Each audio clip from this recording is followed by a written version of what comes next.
One of the things I've learned is that with photography, videos, is patience. It takes a lot of patience.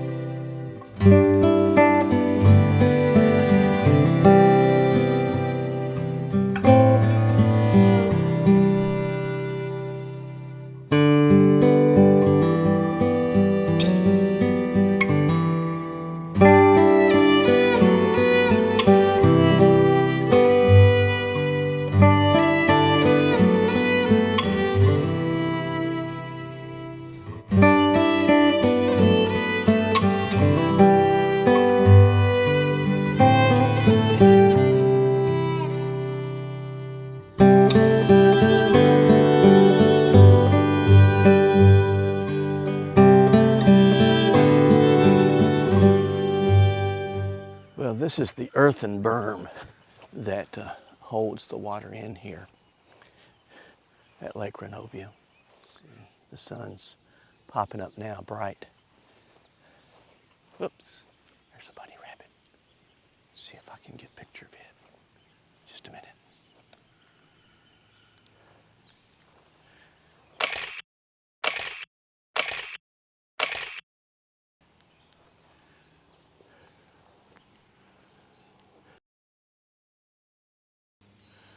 Up, and just like that, the bunny's gone.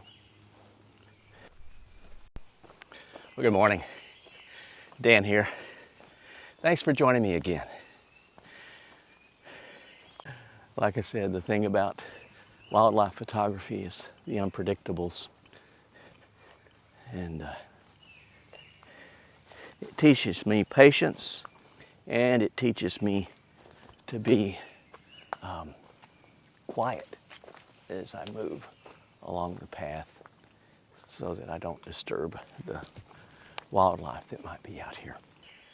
Today we're going to talk about motion and how motion can either help or it can hurt your videos and your photos. And the funny thing is, they're almost the opposite. In video, you actually want some motion blur because our eyes see things, and we see things, and as they move, it's a little blurry during the movement. But in photos, while you may want to blur the background, you don't want your subject to be blurred. You want it to be sharp, and we're going to talk about how to do that.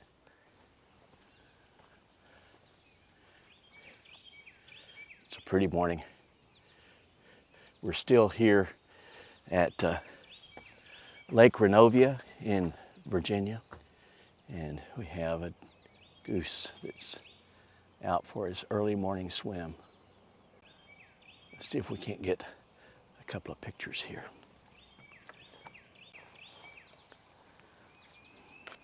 So I set up for this photo. An important part of sharp photos is it's trying to keep the blur out of it. And to do that, oftentimes it's your shutter speed. Now, in a scene like this, I want to try to keep my camera still as I can. And I want to lower the shutter speed. I'm going to try 1/200. I've got my camera zoomed out to 200. I'm going to raise my f-stop to f8. Yeah, this looks more interesting. And what I thought was a goose out for its morning swim, when I blew it up and saw it on the big screen, I realized it was a turtle. So this morning, I'm just taking a short walk. Some beautiful spots in here. So this is a good place to sort of stop and let's talk a little bit more about motion. It's hard for me to talk about motion without talking about gear, because it's the gear that helps you reduce that motion when you don't want it. Like I said earlier, When video, you really want motion. Right now I have the camera, it's set at 24 frames per second because that's sort of what the eye naturally sees. That's what, when you're watching a movie, it's shot typically in 24 frames per second, especially in North America. In Europe, in what's called the PAL region, they shoot in 25 frames per second, and just a little difference. But here I'm shooting in 24 frames per second, and in order to keep that blur, so as I shake my hand right now, what you should see would be sort of a blur. In order to do that, I have to set my shutter speed, which is different from my frame rate. But my shutter speed I set to 2 times over the frame rate. So 24 frames per second, ideally I would set my shutter speed to 1/48th. But for photo, you have this challenge. You want to keep the shutter speed as low as possible in order to get enough light in to have a nice clear picture. But when your subjects are moving, you have to have the shutter speed fast enough that it sort of freezes the action. So when I'm out setting up to shoot birds, if I can get the bird that's static and I don't know if it's going to fly or not, I typically will set the shutter speed to about 1/1000th of a second, just in case it starts to take off. I want to freeze the action. If it's in flight, and if it's a bird, large bird, I'll set the shutter speed to 1/2000th of a second. And if it's a really fast bird, I might set the shutter speed to 1/4000th of a second in order to freeze its wings in place. So that's the way that I stop the movement. But in order to really get the good picture, you have to have good focus. And you can either manual focus, and then when it's in a place like this where there's a lot of trees and undergrowth, and I'm trying to get a bird, sometimes the camera struggles to get that focus on the object that I want it to be on, and there's a couple of things to do with that. I can set the camera up for spot focus, and then I can move that onto the bird and take the picture. I might be able to take and there's a touch focus capability on this Sony a6700. So if I've got it set up and I'm looking through the LCD screen on the back, I'm able to touch the screen and focus on that very point that I'm touching.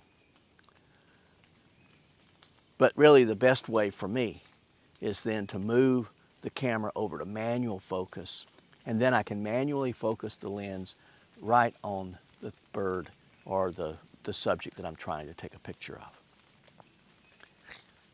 It's not as intimidating as it might sound.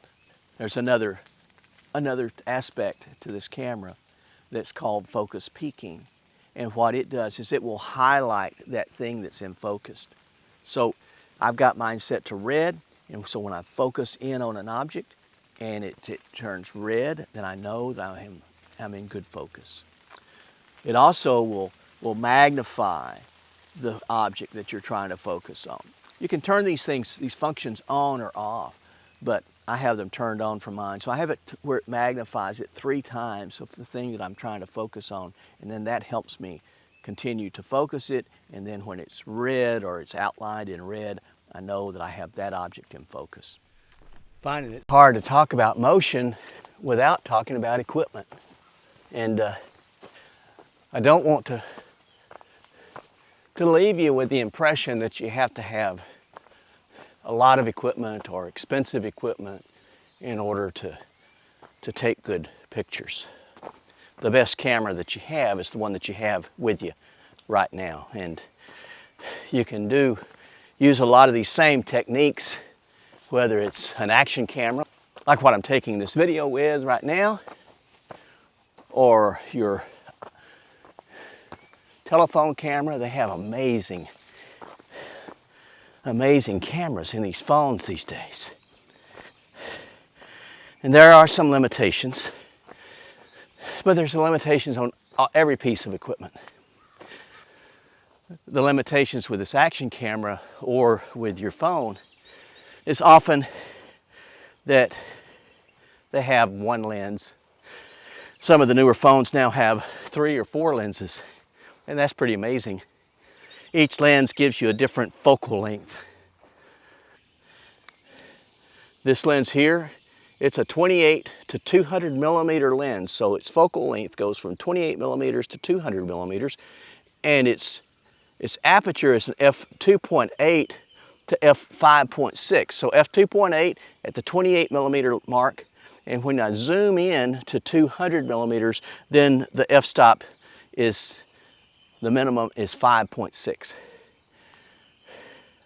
I have found is if I can do it, and if I can get the picture at f8 on pretty much every lens I have, that's the ideal. Now, the challenge comes in, do I have enough light at f8? Can I lower the shutter speed down enough to compensate for that light? Or if I'm shooting a bird that's in flight, you know, I have to crunch that f-stop down, usually to the lowest it can go, like here would be f2.8. And that's f2.8 is at 28 millimeters. If I really want to zoom in on the bird, I've got to go up to usually to 200 millimeters. On my big lens, it starts at 200 millimeters, it goes to 600 millimeters. When you zoom in tighter at those higher numbers of focal length, then the aperture also goes up and you need more light. So it's always a compromise. And that's where your phone or your action camera or smaller cameras that don't have those controls, you have to watch how you're going to take a picture and where you're going to take a picture. In the old days, your phone would have one lens, and that lens would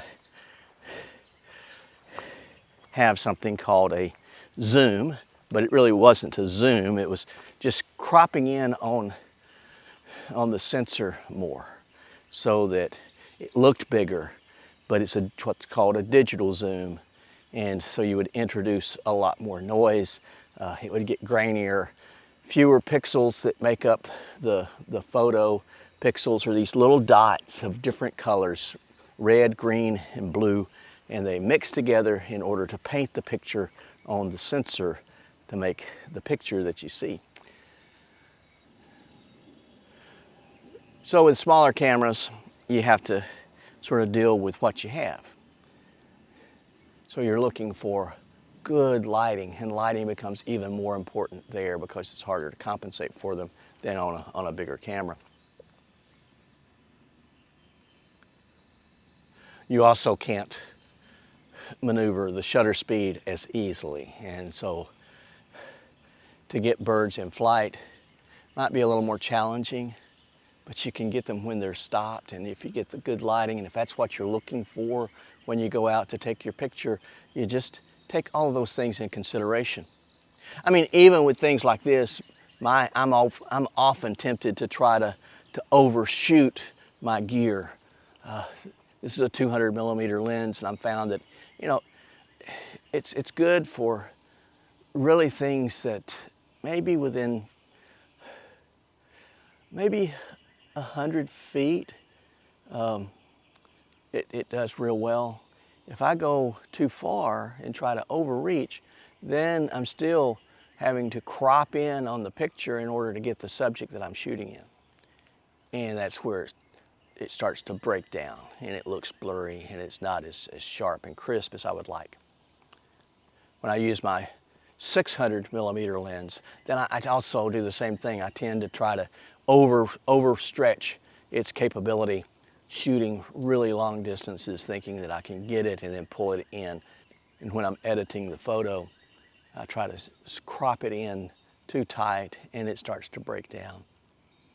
So knowing that every piece of gear has limits, and when we stay within those limits, we can get spectacular pictures.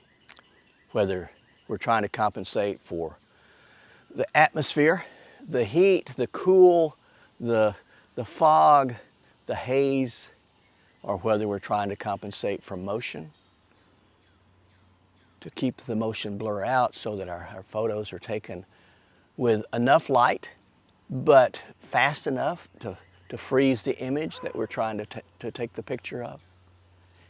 And that all goes back to the gear that we're using. To know your gear, know how to use it, and know its limits.